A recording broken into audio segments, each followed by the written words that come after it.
Welcome to Punters Inside Run. It's that time of the week once again when we look at racing right around Australia. Group racing in both Sydney and Melbourne, in particular Sydney with 3 group races, looking at some 2-year-olds coming into 2-year-old season. As always, Mick Sharkie joins me. Mick, hello. You went out to the Gold Coast and Magic Millions. I disappeared with family. Did you miss me? I did, yes. I pined for you. I put a little candle in the window and I was waiting for you to come home. How's the punt been? It's been okay. Yeah, it's been okay. Nothing outstanding, but enough to get through. Well, that's what today's all about, finding some winners. And also, James Lamb, as always, will join us from punters.com. We'll take a look at the meeting at the Valley with the Group 2 Australia Stakes. And as I mentioned, Sydney with a big day's racing. And that's where we'll start. We'll start at Sydney in the Expressway Stakes. Nominations early weren't good. Numbers were down.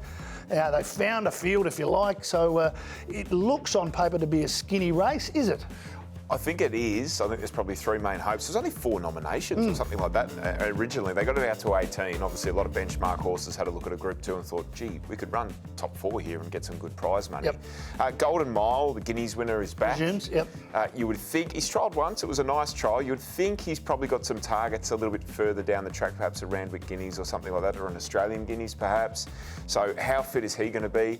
Forbidden Love, great autumn horse. What was wrong with the last prep? I don't know. Yeah. Maybe she's... This is the problem I have with mares that finish a prep out of form or below their best. Yeah. They rarely come back and go through the roof again. Usually it's that decline. So she's hard in the market off a really good trial. She won by about 4 lengths. Yeah. Zapateo won in faster time on the same day. So maybe the margin made it look better than it was on the clock with Forbidden Love. I'm just a bit wary of those 2 in this race. And what about the other couple of late nominations, if you like, Maria Mia and Pizarro? Well, Maria Mia was great on that Magic Millions weekend, winning in Sydney and holding off Spacewalk, who was unlucky in the race. It was a really good performance. Pizarro's the horse that I've settled on. I think this horse is a stakes class horse in the making. He's got the turn of foot, I think, to win at least to Group 3 level. Now, this comes pretty quickly for him. He's an 81 raider and still has grades in hand, but I think John O'Shea's looked at this race and thought, you know what, let's test him out against a couple of nice horses and basically the rest are benchmark horses. Let's see what he can do. Unlucky first up, I thought. Flooded home to the line. Each way, I think he's the bet. All right, so you've got Pizarro on top. What about your top 3 in order then? Well, Golden Mile's the next for me. I think Golden Mile's trial says that he's got good residual fitness from the spring without being super wound up for this. So looking for him to run on well. Forbidden Love next. I've got Golden Mile on top. J-Mac on board. A nice draw for Golden Mile. I've got Maria Mia. I've said that twice now. I've got a problem with Maria Mia. I always like sounding music. I don't know what I'm talking about. But I've also, I thought that was a really strong win, wasn't it? At a lower level, but really did show a lot over the last furlong. And I've thrown in Forbidden Love. You just don't know if that trial, her best probably wins the race if she is back up off the back of that trial. So I've got Forbidden Love in for 3rd.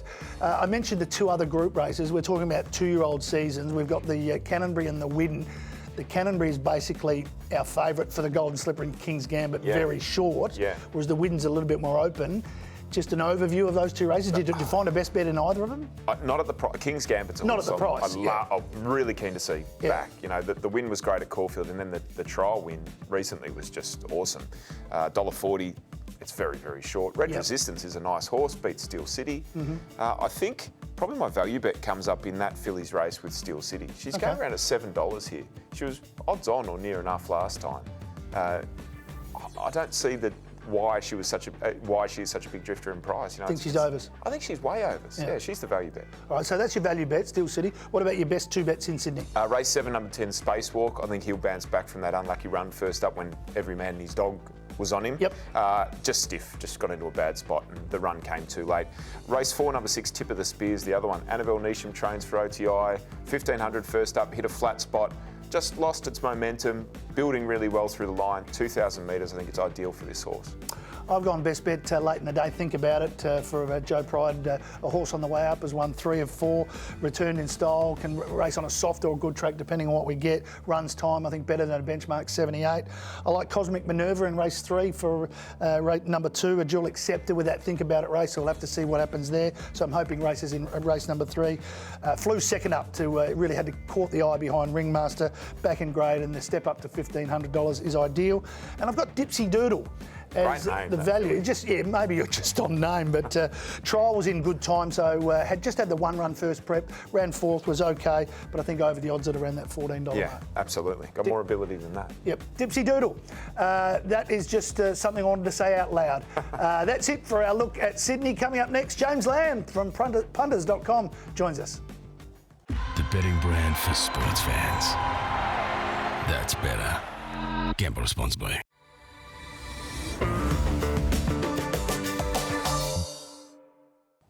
This is Punters Inside Run, and we are talking Group 2 racing at the Valley Saturday, the $350,000 Australia Stakes. James Lamb from punters.com.au joins us as always. Lammy, busy week. Wednesday they threw an Australia Day on you and some dual acceptors, so a little bit tricky doing all the form at the same time. Yeah, there's a couple of dual acceptors. I think we've got Alpha One might be running around today at Sandown, so take that out of one of the races on a Saturday and probably takes a fair bit of the speed out of that race as well. But looks a nice card at the Valley.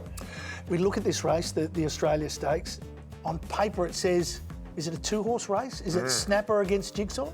I think it might be. You know, it's only a small field. There's 8 runners in it. Yeah. I reckon more than half of the field is probably looking for longer races, aren't they? Yeah, I think there's a few up the top that'll probably be run off their feet early. Yeah, Turath probably goes into that boat as well. Yep. Yeah, Turath was just too bad to be true last time, so I'm a bit wary about that horse first up.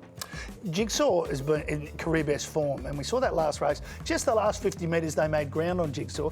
Some people are saying 1,200 is too far, but Jigsaw's won over 1,200 metres.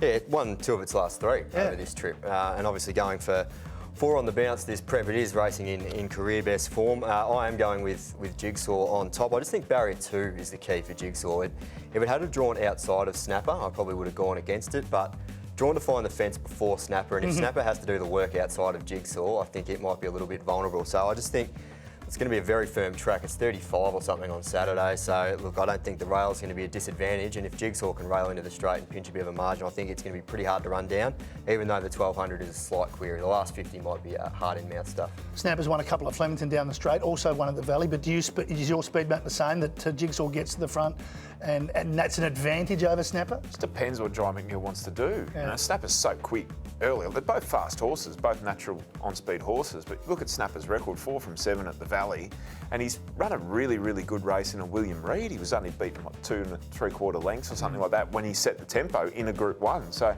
I think he's got certainly the speed to lead if that's what Jai wants to do. But yeah, the first 100 metres, that'll be really important for the races. As Lammy says, 35 degrees, the Valley. I think it'll be hard to make ground on the day. Oh, your top 3 in order then, mate? Yeah, going with Jigsaw on top just because of that barrier. Calypso Rain, I think, is easily the best of the swoopers.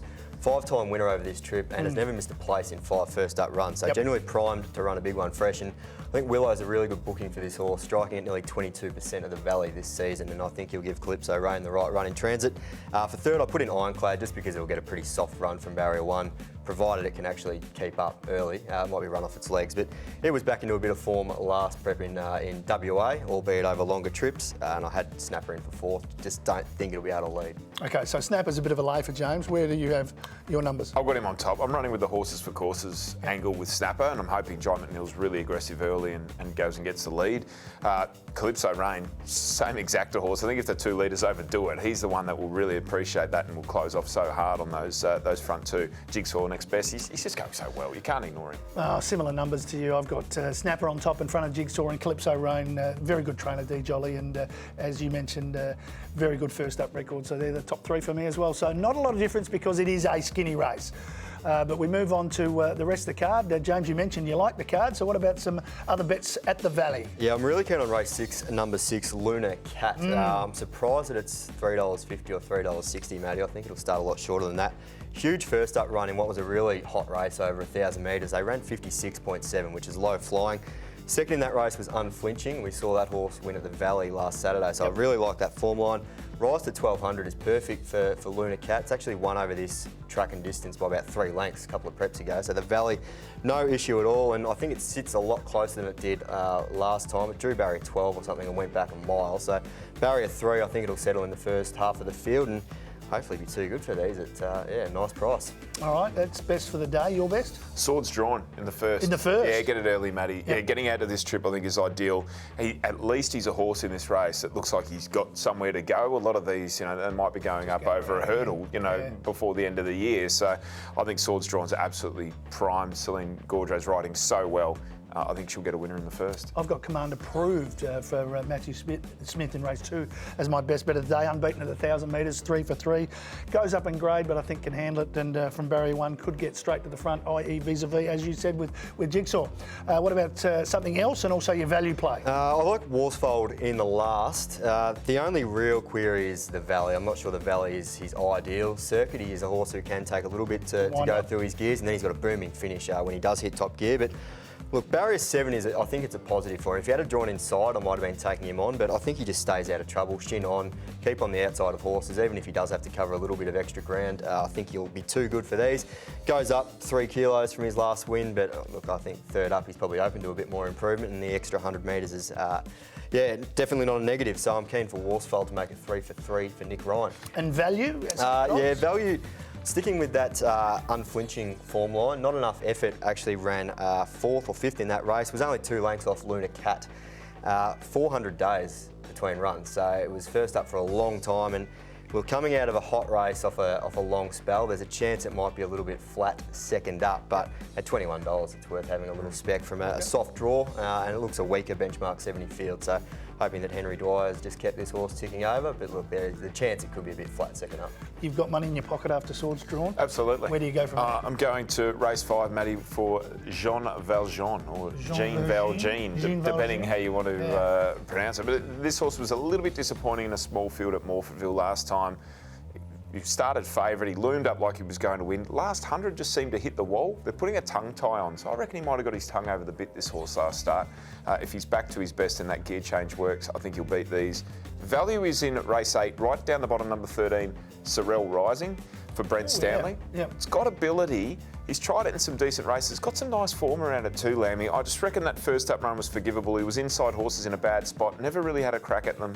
He's been back to the trials since and has gone well. I think he's a really good each way bet. Been a bit of early money for it as well. Oh, okay. That's a good sign. Early shoppers. Write that down. Sorrel is rising.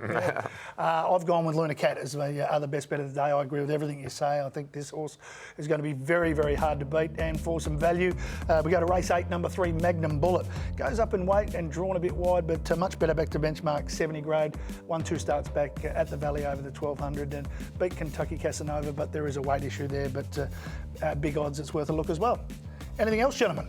I think we've got it. We've got the card pretty much covered here, I feel. Yeah, that's it. Disappointed if we don't get 5 each. Yeah, I like it. How good's that? 5 each. Last time I made 5, it was off a no ball. Mate, as always, thanks for joining us. Good to be here, Matty. James Lamb from punters.com.au. Make sure you tune into all his tips. He's on fire at the moment. Don't worry about that. 5, that's a small number. You'll get 8. We'll be back to look at the big call, recapping all the tips. The betting brand for sports fans. That's better. Gamble responsibly.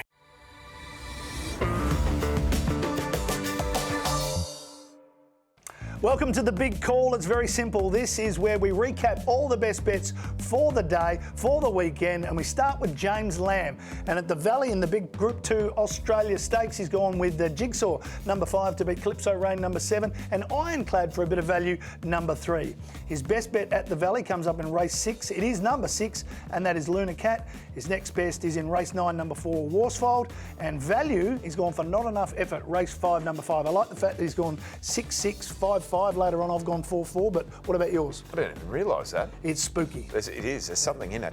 My best at Rosehill, we're going to kick off in the Expressway. I'm going for a bit of value. Pizarro, number 3, to beat Golden Mile, number 9, and Forbidden Love, number 4. My best at Rosehill is the unlucky Spacewalk, race 7, number 10 from last start. Next best, Tip of the Spear. I love that name. Race 4, number 6. And the value bet, Steel City, race 5, number 11. You can get about $7, Matty. I think that's a really good each way bet. At the Valley in the Australia Stakes, race 7, I'm with Snapper, number 6, to beat Calypso Rain, number 7, and Jigsaw, number 5. My best at the Valley is get it early. Race 1, number 2, Swords Drawn, Next best, Jean Valjean, race 5, number 7. And my value bet, and there's been money for it. We just heard, Matty. Yes. Sorrel Rising, race 8, number 13. Yes, all right. My best bets for the weekend. In the main race, the Expressway at Rosehill, I've gone with Golden Mile ahead of Maria Mia and Forbidden Love, so that's 9, 5 and 4. My best bet at Rosehill is in the last, and that is Think About It, race 10, number 11. Next best, we go to race 3, number 2, and that is Cosmic Minerva. Value bet for the day is race 5, number 2 in Dipsy Doodle. To the Valley and the big Group 2 race there, very similar numbers. I've gone Snapper 6 ahead of Jigsaw 5 and Calypso Rain 7. My best bet at the Valley is in the 4th, race 4, number 4, Command Approved.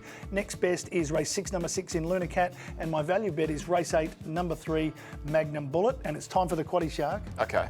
Just missed it. Are we last confident? time. Yeah, oh, absolutely. This is easy. All right, let's see the numbers. 1, 2, 3, 6, 10. So fairly wide in the first leg. Just Snapper and Jigsaw in the second leg. Like it. Wide in the third leg. 1, 3, 4, 5, 10, 11, 13. Wow. And hopefully still alive for 4, 6, 13 and 15.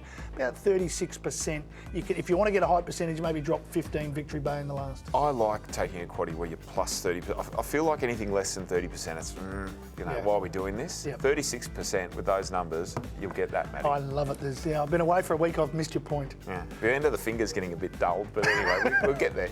Mate, thanks as always. Go on you, Matty. Mick Sharkie, as always, joining us on Punters Inside Run. Thank you for joining us. Hope you're back plenty of winners. Don't forget, you can subscribe below and follow us on social, but happy punting for the weekend.